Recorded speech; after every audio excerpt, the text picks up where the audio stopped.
Well, here I am, Big CT, and I've been working today on other stories about the earliest days as superintendent of schools at Sheridan, Wyoming. But something came up that caused me to remember a very unusual conversation with a citizen of Evergreen after the announcement that I'd been employed at Sheridan had come out in the Canyon Courier newspaper. Actually, it was a compliment, a rare compliment. This gentleman, the father of one of the brightest boys that we had in the junior high at any time, retired. He might have been a reservist, but retired Air Force officer with considerable rank. Said, you know, it's not too late. You should let Sheridan know that you've changed your mind. You should stay here. Well, why would I want to do that? He said, I don't think you understand, Mr. Riggs, the kind of community that you have right here. Well, it's a nice community. This isn't just a nice community, he pointed out. This is becoming an elite community. This is the kind of community that you just don't find anywhere and everywhere. With the price of real estate here to buy, to build, the kind of people that are coming into Evergreen to make this their home, we're going to be a special kind of community. We're going to keep the prices up to where there aren't going to be any blacks or browns. It's going to be an upper class community.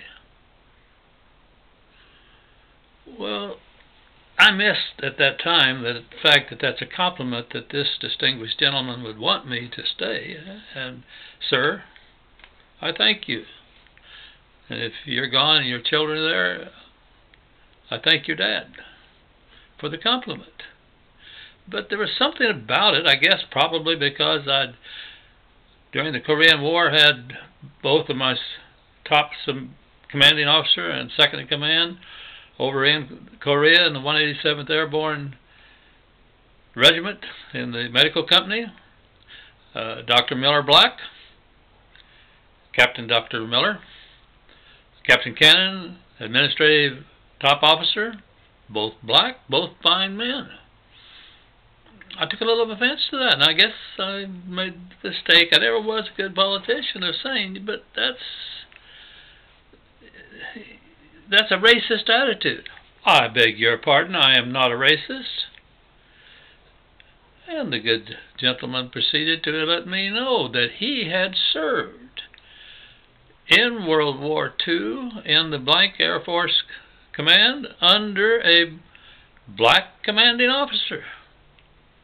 But he said that black man knew his place. He would come in and lay out the problem, lay out some suggested solutions, and then he would leave the room and let us white officers decide which one of his options would be put into action. Oh, that's not racist? I don't think I thought it then, but since then I've thought about that a lot. Imagine the self-discipline that I think General Level, probably one of the first black Air Force generals, I believe he was a general from the way this story was told to me. Imagine the self-discipline to have to play the game, the white man's game, the racial prejudice game, to where you would have to, for political survival, for unity, for getting the job done, follow what this officer says that his black commanding officer did. Don't know that it happened, but this gentleman's telling the story. I believed him. So obviously I ignored his good advice. He was probably right. I've indicated earlier my wife didn't want to leave Evergreen, and not for the reasons that he said, but for pure financial reasons and so on.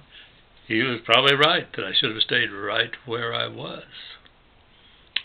I'd had probably more success than anybody has a right to have as principal of Evergreen Junior High, and I was stepping into a buzzsaw as I went up to Sheridan, Wyoming.